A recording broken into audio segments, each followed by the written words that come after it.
নাচ, গান এবং খাবার ভাগাভাগির মাধ্যমে বিয়ে উদযাপন করা হয়। হিম্বা সমাজ পুরুষ প্রধান, কিন্তু নারীদেরও নির্দিষ্ট মর্যাদা রয়েছে। পরিবারের প্রধান সাধারণত বয়স্ক পুরুষ, যিনি গোষ্ঠীর সিদ্ধান্ত নেন। তবে নারীরা পরিবারের গুরুত্বপূর্ণ ভূমিকা পালন করে, বিশেষত গবাদি পশু ও সন্তান পালনে। সমাজ গোষ্ঠীবদ্ধ, যেখানে প্রত্যেকে নিজেদের দায়িত্ব ভাগাভাগি করে। বয়স্কদের জ্ঞান এবং অভিজ্ঞতাকে বিশেষভাবে মূল্য দেওয়া হয়।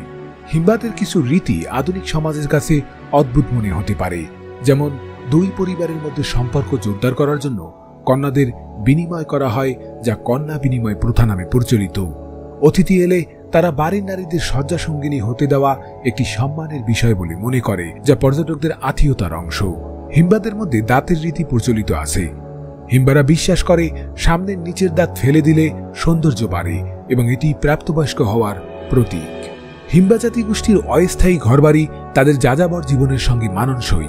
এই ঘরগুলো সাধারণত গোলাকার এবং ছোট আকারের, যা সহজে তৈরি এবং পরিবহনের সুবিধাজনক। তারা কাঠের ডাল দিয়ে কাঠামো তৈরি করে এবং সেটি কাদা, গোবর ও শুকনো ঘাসের মিশ্রণে ঢেকে দেয়। এই কাঠামো তাপ ধরে রাখতে এবং মরুভূমির শুষ্ক পরিবেশে আরামদায়ক আশ্রয় দেয়। ঘরের দরজা সবসময় পবিত্র আগুনের দিকে মুখ করে থাকে, যা তাদের পূর্বপুরুষদের সম্মানের প্রতীক। হিম্বা জাতিগোষ্ঠীর নাচ এবং গান তাদের সংস্কৃতির হৃদয়। এগুলো শুধু বিনোদনের জন্য নয়, বরং তাদের দৈনন্দিন জীবনের গুরুত্বপূর্ণ অংশ। প্রতিটি উৎসব, ধর্মীয় আচার, এমনকি দৈনন্দিন জীবনের বিশেষ মুহূর্তগুলিতে গান ও নাচ অপরিহার্য। তারা গানের মাধ্যমে তাদের ইতিহাস, ঐতিহ্য এবং প্রকৃতির সঙ্গে সম্পর্ক তুলে ধরে। তাদের নাচ সাধারণত আগুনের চারপাশে হয় এবং তাতে পুরো গ্রাম অংশগ্রহণ করে। হাততালি, পায়ের তাল এবং ছন্দময় সুরের মাধ্যমে তারা প্রকৃতির শক্তিকে উদযাপন করে। হিম্বা জাতিগোষ্ঠীর শিক্ষা এবং চিকিৎসা ক্ষেত্রে তাদের নিজস্ব প্রথাগত পদ্ধতি অনুসরণ করে। তাদের সমাজের শিক্ষা মূলত মৌখিকভাবে প্রজন্ম থেকে প্রজন্মে স্থানান্তরিত হয়, যেখানে অভিজ্ঞরা তরুণদের তাদের জীবন দ্বারা সাংস্কৃতিক ঐতিহ্য এবং যাত্রাপথ শেখান। হিম্বারা কোনো নির্দিষ্ট স্কুল বা শিক্ষা ব্যবস্থা অনুসরণ করে না, তবে তারা পশুপালন, শিকার এবং বনজ সম্পদ সংগ্রহের মতো দক্ষতা অর্জনে অত্যন্ত দক্ষ।